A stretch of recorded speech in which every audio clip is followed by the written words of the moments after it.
Amém, meus irmãos. Meus irmãos, eu quero convidá-los para abrir na leitura onde foi feita. Quantos estão lembrados?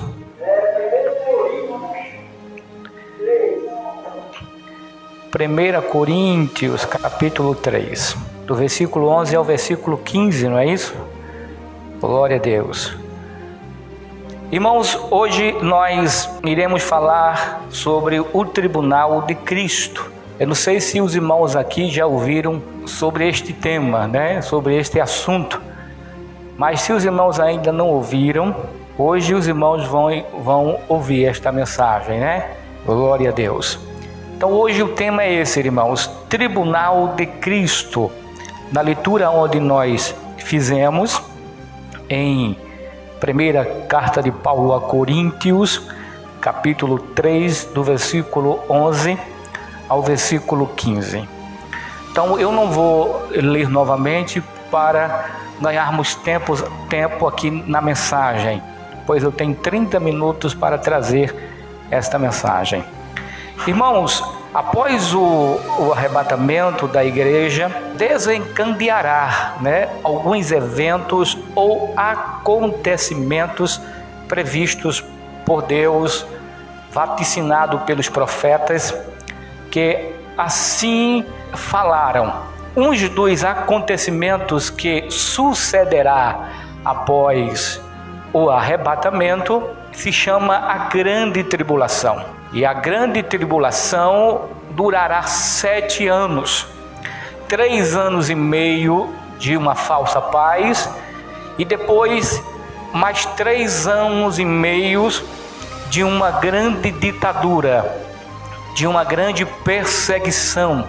Aqueles que ficarem aqui, ou aqueles que se opor ao governo do anticristo, aqueles que se opor às ideias narradas pelo anticristo, pelo governo mundial. Então será dias terríveis, dias de uma grande perseguição.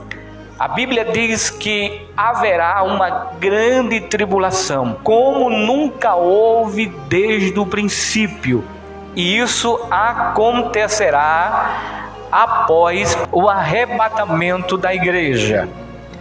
Então, quando acontecerá o tribunal de Cristo? Antes de eu lhe dizer isso, de lhe falar, eu gostaria de dizer que após o arrebatamento da igreja, enquanto aqui na terra haverá a grande tribulação, a Bíblia diz que haverá o primeiro julgamento, o primeiro tipo de juízo, aonde o próprio Deus irá julgar. Esse é o primeiro tipo de julgamento, que se chama Tribunal de Cristo. O segundo tipo de julgamento, ou segundo julgamento, acontecerá logo depois da grande tribulação, aonde Cristo Jesus virá do céu com poder e grande glória, e ele vai julgar as nações e implantar o seu reino milenar. Após 1000 anos haverá o último julgamento, o grande trono branco, que também é conhecido como o juízo final. Então, acontecerá logo depois do milênio, 1000 anos depois de Cristo governar este mundo. Mas eu quero me deter exatamente no tema que é o Tribunal de Cristo. O Tribunal de Cristo. Algumas passagens bíblicas falam sobre este tribunal, o Tribunal de Cristo. Algumas passagens de forma direta ou indiretamente, muitas passagens bíblicas falam sobre o Tribunal de Cristo. Algumas passagens que eu quero citar aqui, mas nós vamos ler esta passagem durante a mensagem, pois está escrito em Romanos capítulo 14 e versículo 10, em 2 Coríntios capítulo 5 e versículo 10, e em primeira carta de Paulo a Coríntios capítulo 3, do versículo 13 ao versículo 15, onde nós também fizemos a leitura oficial, do versículo 11 ao versículo 15. Essas são as passagens que falam de uma forma direta sobre o tribunal de Cristo. Então eu pergunto, quando sucederá o tribunal de Cristo? O tribunal de Cristo, irmãos, sucederá logo após o arrebatamento da igreja.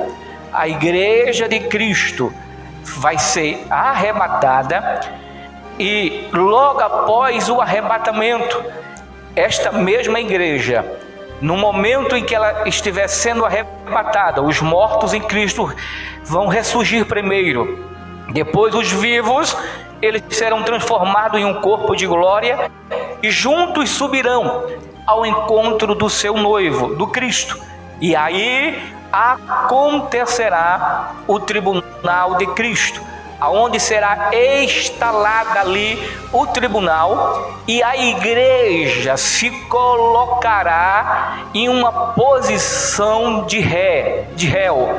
Não vai julgar, mas será julgada. Será julgado o quê? Os cristãos, a igreja? Não. Será julgada exatamente as suas obras.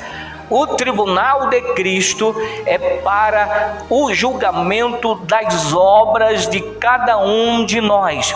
Cada irmão, cada irmã, cada cristão, de forma individual, será colocado, ou seja, estará diante do tribunal de Cristo para ser julgado as suas obras. As nossas obras serão avaliadas uma por uma, sem passar despercebido nenhuma das obras.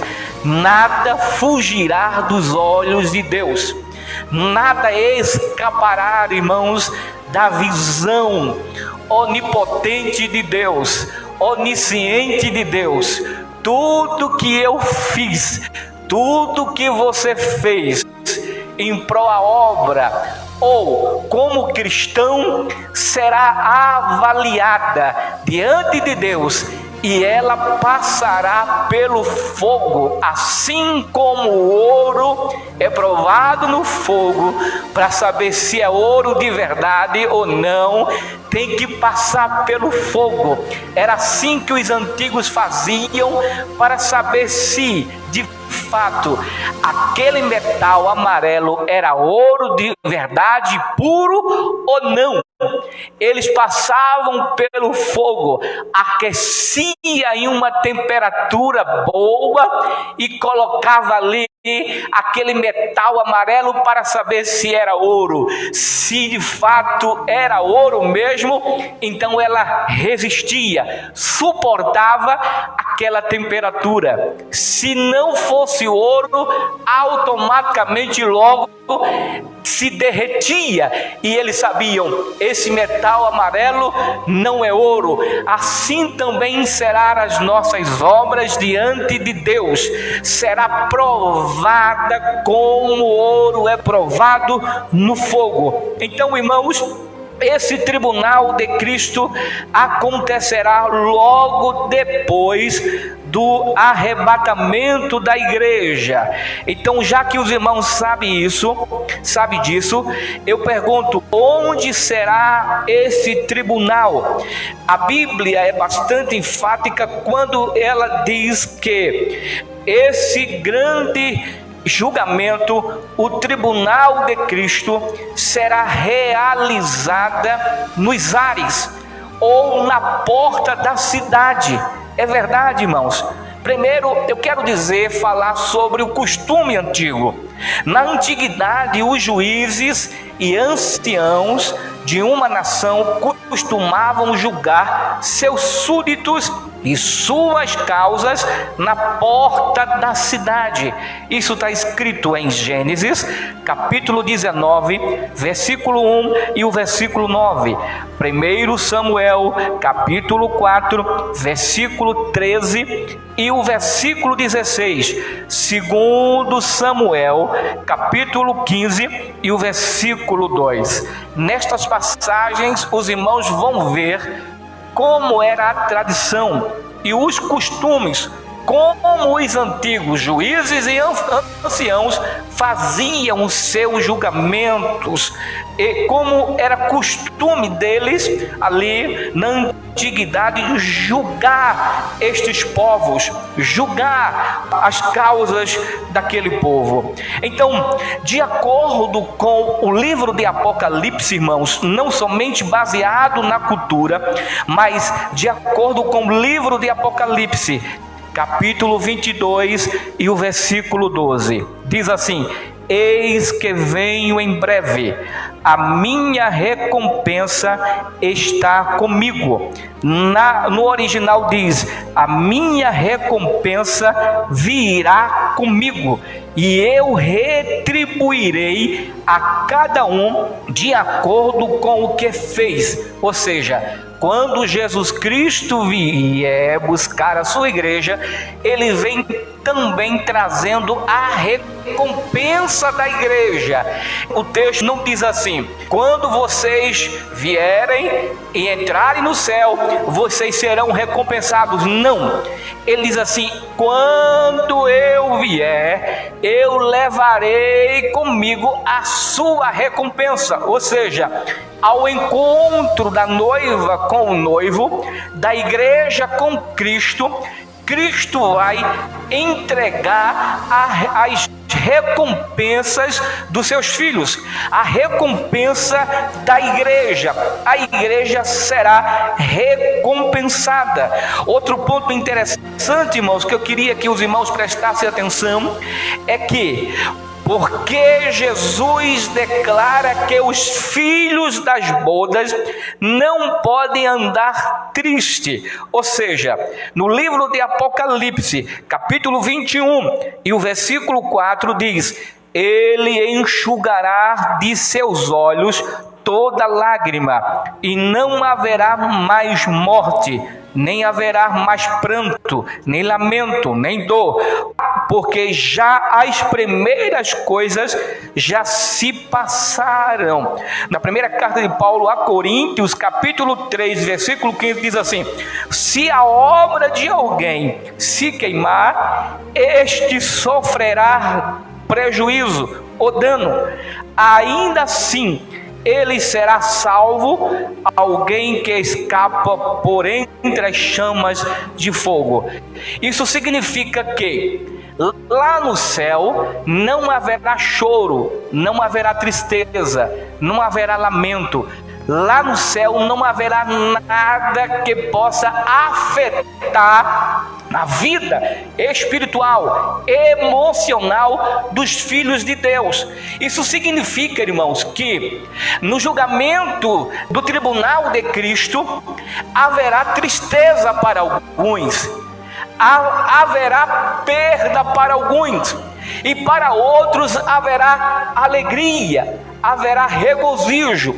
Como no céu não pode haver tristeza, porque logo após o tribunal de Cristo haverá as bodas do Cordeiro. É quando a igreja entrará no céu com o seu noivo e ali participará das bodas do Cordeiro, o casamento da igreja. E quando chega lá, a Bíblia diz sim, que ele vai enxugar dos nossos olhos todas as nossas lágrimas, e no céu não haverá mais nenhum tipo de tristeza, nenhum tipo de frustrações, nenhum tipo de decepção, porque lá no céu só haverá regozijo, lá no céu só haverá alegria, lá no céu só haverá paz, irmãos, louvor, só haverá coisas boas. Por isso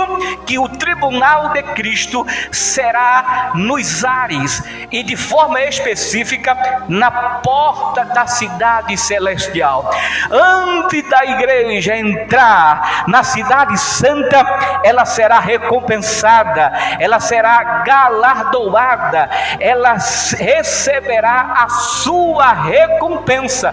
Todos nós, irmãos, que seremos arrebatados e subiremos ao céu, ao encontro do nosso noivo, ao encontro do nosso Salvador, antes de entrar nas bodas do Cordeiro, nós seremos recompensados por todas as obras que fizemos em prol ao Evangelho. Amém?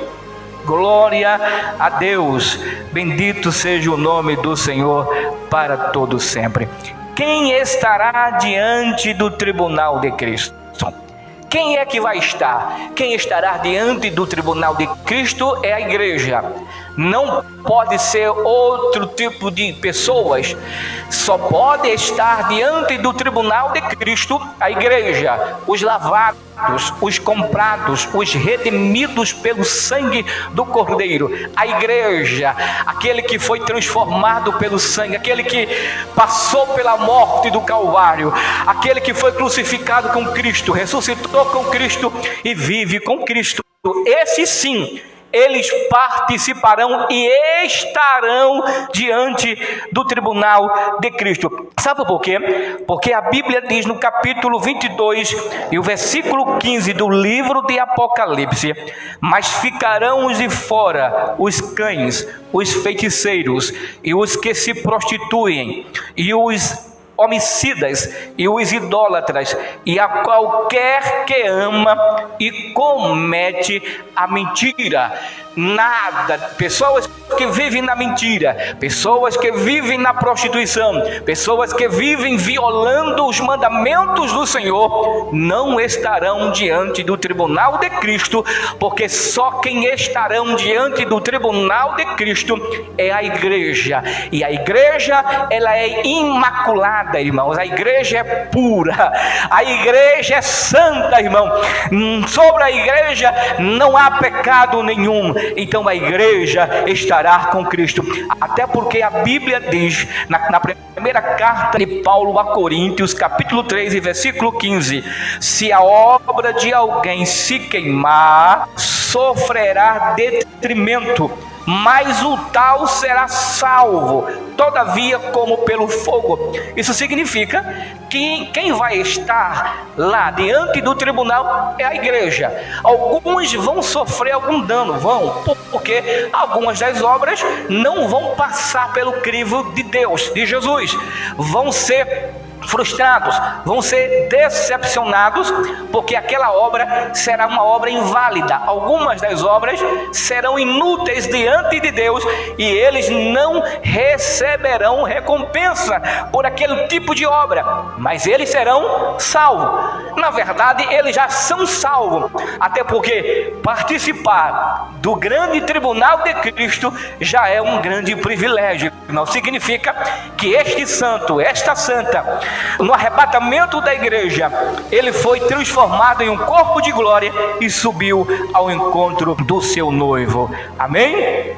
Glória a Deus. Agora, irmãos, preste bem atenção. O que acontecerá com os que estiverem diante do tribunal de Cristo? O que é que vai acontecer?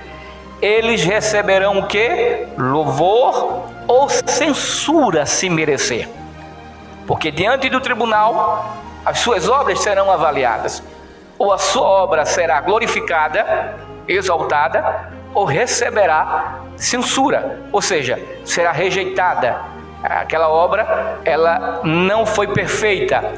Alguém fez a obra, mas não fez para Deus, não fez para glorificar a Deus, fez para glorificar a si mesmo, fez para exaltar a si mesmo. Então essa obra será cancelada, será reprovada. Então, aqueles que passarem pelo fogo, passarem pela avaliação de Deus e assim forem aprovadas, eles receberão as suas recompensas. Agora vamos ver, irmãos, algumas referências mais explícitas sobre o assunto. Primeiro, em 2 Coríntios, capítulo 5 e versículo 10 diz assim: porque todos devemos comparecer antes o tribunal de Cristo, para que cada um receba segundo o que tiver feito por meio do corpo. Nós, através do corpo, através da nossa vida, você, quando faz algo para o seu próximo, com o seu próprio corpo, você se sacrifica por alguém, isso também será contabilizado por Deus. E quantas vezes você fez isso por amor ao próximo? Então tudo isso vai ser avaliado.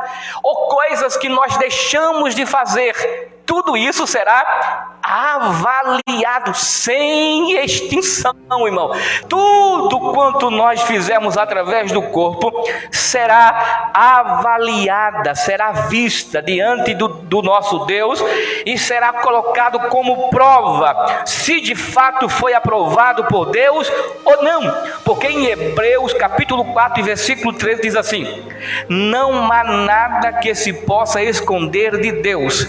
Em toda a criação tudo está descoberto e aberto diante dos seus olhos, e é a Ele que todos nós teremos de prestar contas. Nada fugirá do olhar de Deus. Porque talvez alguém pode dizer assim: eu fiz algo, e a gente esquece, né? Não é verdade? A gente pode se esquecer, mas Deus não se esquece.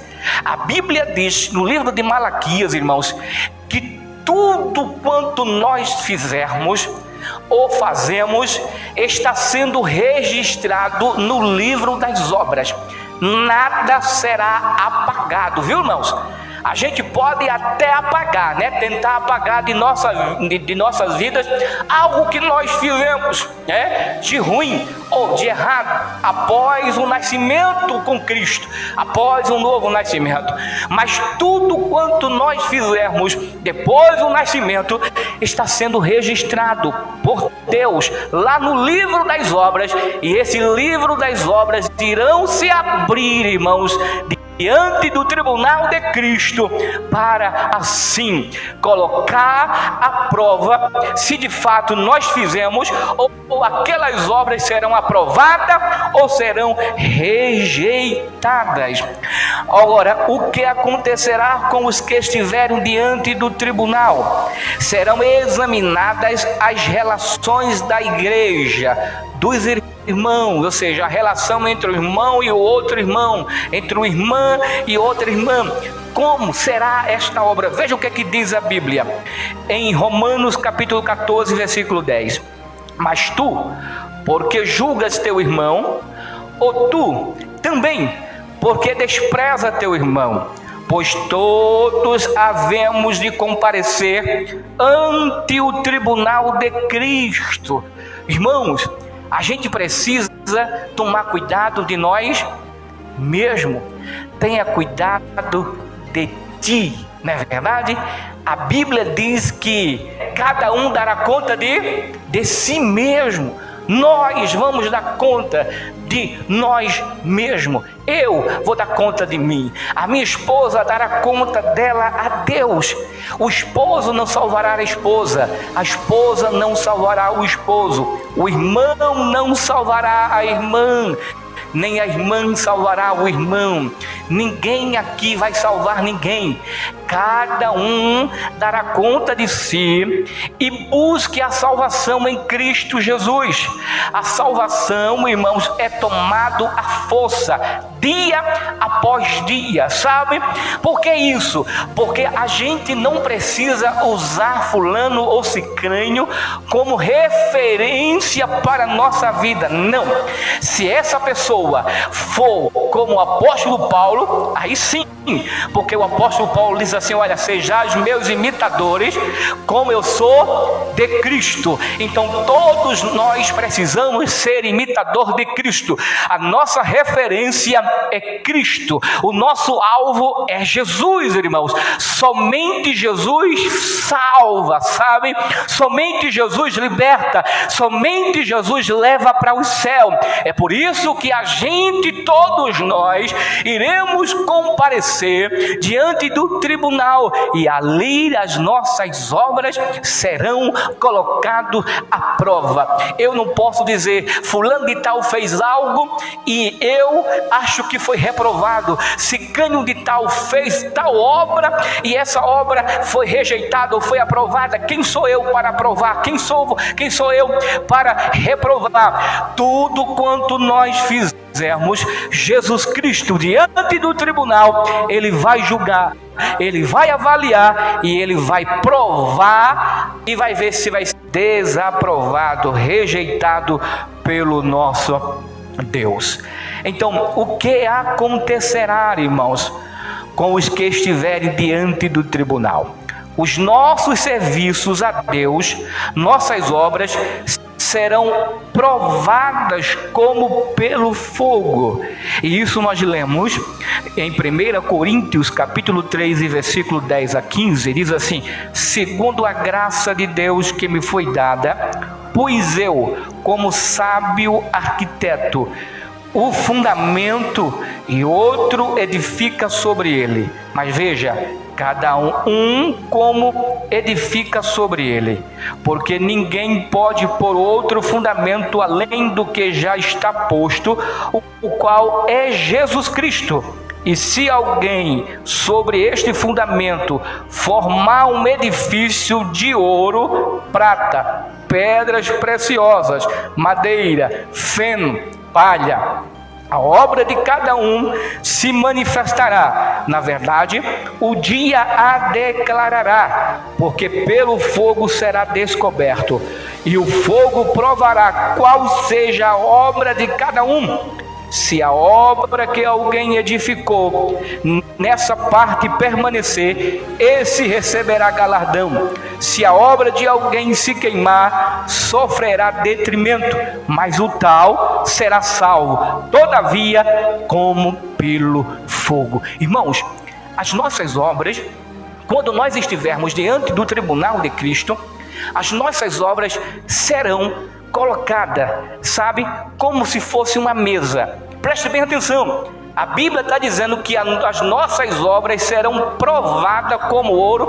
é provada no fogo. Se as nossas obras forem ouro, elas passarão pelo fogo e serão aprovadas. Mas se for feno, se for gravetos, se for capim, irmãos, você já viu capim, gravetos suportar fogo? Não, passará pelo fogo e será o quê? Queimada pelo fogo.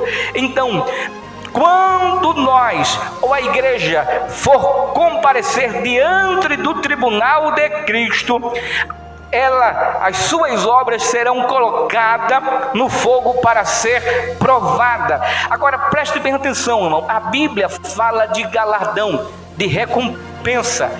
Essa recompensa, esse galardão quer dizer recompensa.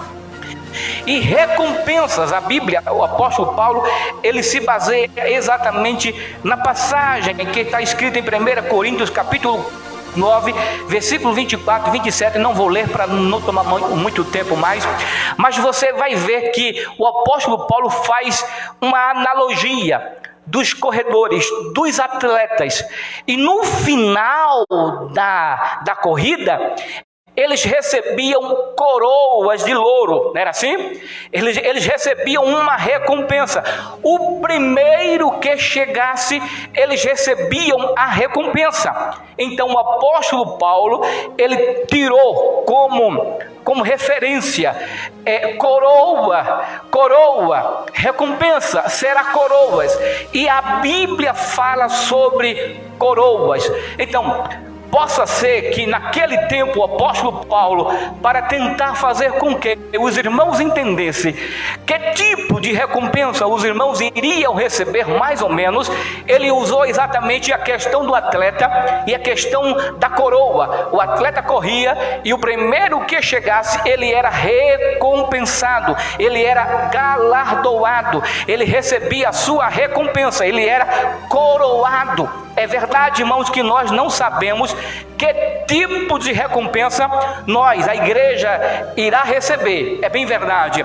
Não possa ser que não seja uma coroa, né? Coroa mesmo.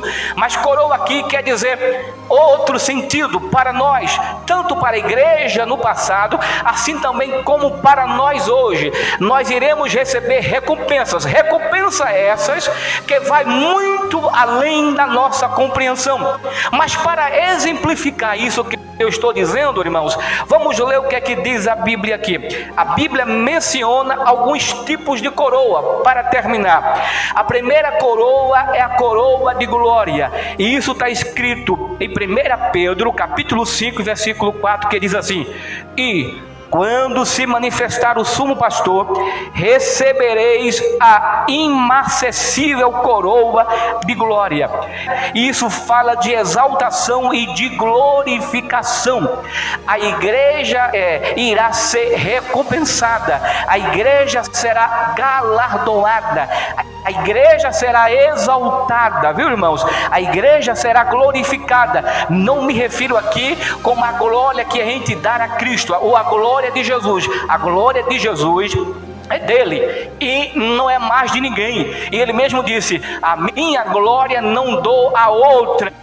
Mas aqui está dizendo que nós iremos receber uma coroa de glória. E coroa de glória quer dizer que a igreja será exaltada. A igreja, irmãos, ela será glorificada. Até porque os anjos no céu irão cantar. Os anjos no céu irão formar, irão formar coral junto com a igreja, para glorificar a Deus pela igreja que Cristo comprou com o seu sangue. Ou seja, mesmo no meio de pecado, no meio de perversidade, no meio de tanta desgraça, no meio de tanta falsidade, no meio de tantas coisas ruins, aí Deus, Jesus Cristo, ele vai salvar uma quantidade imensurável de pessoas, irmãos, em todo tempo, de toda a época, porque em todo tempo, em toda época, sempre houve desgraça, sempre houve pessoas ruins, em todo tempo, e mesmo assim, houve pessoas que tiveram um encontro com Cristo, foram salvas e serão glorificadas junto com a igreja lá na eternidade. Amém? A segunda coroa é a coroa incorruptível.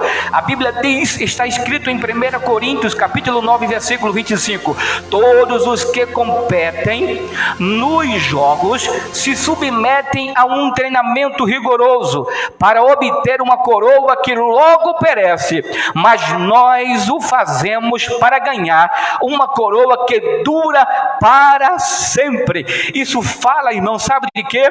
De uma recompensa eterna, sabe o que foi que Jesus disse? Aqui na terra você pode juntar tesouro, mas vem a traça, vem o ladrão, a traça vem e corrói, vem o ladrão e rouba, né? Assim, mas lá na eternidade, irmão, não tem ninguém, a recompensa será eterna. O que Jesus der para a igreja, para nós receberemos e teremos ele de eternidade a eternidade. Amém? A terceira coroa é a coroa de alegria. Veja o que é que diz a Bíblia, Filipenses capítulo 4 versículo 1. Portanto, meus irmãos, a quem amo e de quem tenho saudade, vocês que são a minha alegria e a minha coroa, permaneçam assim firmes no Senhor, ó amados. Isso fala, irmão, de coroa de alegria. E coroa de alegria aqui fala de uma satisfação extrema, de sentimento de contentamento ou de prazer excessivo. Fala de alegria, de ser feliz. Irmãos, você já percebeu que lá no céu nós vamos ficar alegres por ser feliz? Sabia disso? A alegria será tão grande, será tão excessiva, tão contagiante, será tão inexplicável. Lá no céu nós não teremos saudade de A, de B. Lá no céu nós não teremos saudade de coisas que nós fizemos aqui no passado ou aqui na terra. Não. Lá no céu nós não teremos nenhum tipo de prazer de lembrar das coisas do passado aqui na terra. O prazer de estar com Deus, irmão, será tão excessível, tão contagiante, que a Bíblia é uma coroa de alegria, é um presente, é uma recompensa de Deus para nós, irmãos. Terceiro, quarto, irmãos, aqui é a coroa de justiça, e está escrito em 2 Timóteo capítulo 4 versículo 8: desde agora a coroa da justiça me está guardada, a qual o Senhor, justo juiz, me dará naquele dia, e não somente a mim, mas também a todos os que amarem a sua vinda. Isso fala de liberdade, irmãos. Nunca mais seremos injustiçados, a injustiça nunca mais alcançará a igreja. Coroa de justiça, por isso que a Bíblia diz que bem-aventurados são aqueles que fazem o quê? Que tem fome e sede de quê? De justiça. Lá no céu nós seremos saciados. Aqui não, irmãos. Aqui a gente vê tanta injustiça, aqui a gente vê tanta coisa errada, que a gente fica às vezes indignado, com raiva, sabe? Com vontade de fazer justiça com as nossas próprias mãos. Mas lá no céu nós receberemos, porque lá nós seremos completos. Jesus completará a nossa vida de eternidade a eternidade. Amém? E para terminar, a quinta será a coroa de vida. Tiago capítulo 1 versículo 12 diz assim: feliz é o homem que persevera na provação, porque depois de provado receberá a coroa da vida que Deus prometeu aos que o amam. Em Apocalipse capítulo 2 versículo 10: não tenha medo do que você está preste a sofrer. Saibam que o diabo lançará alguns de vocês na prisão para prová-los, e vocês sofrerão perseguição durante 10 dias. Seja fiel até a morte, e eu lhe darei a coroa da vida. Isso fala da vida eterna, isso fala de salvação, irmão. Em todo o tempo da história da igreja, muitos morreram, padeceram, morreram por perseguição, morreram porque estavam presos, morreram por amor a Cristo. Mas por isso que Jesus falou assim: olha, vocês não devem temer ao homem, porque o homem, ele pode somente matar a carne, mas temei a Deus, porque Deus tanto pode matar a carne, como pode lançar a alma no inferno. Assim, e Jesus Cristo, ele nos dará a coroa de vida. Isto é o que? Salvação, irmão. O homem, ele pode matar a carne, o homem, ele pode crucificar a carne, o homem, ele pode prender, sabe, torturar, mas não pode salvar. Depois da morte, depois da partida deste mundo, Jesus Cristo levará para a eternidade. Só Jesus salva, só Jesus liberta. Essa é a coroa de glória. Então lá na eternidade, no tribunal de Cristo, nós seremos recompensados e seremos galardoados. Amém? Que Deus em Cristo vos abençoe hoje, amanhã e sempre.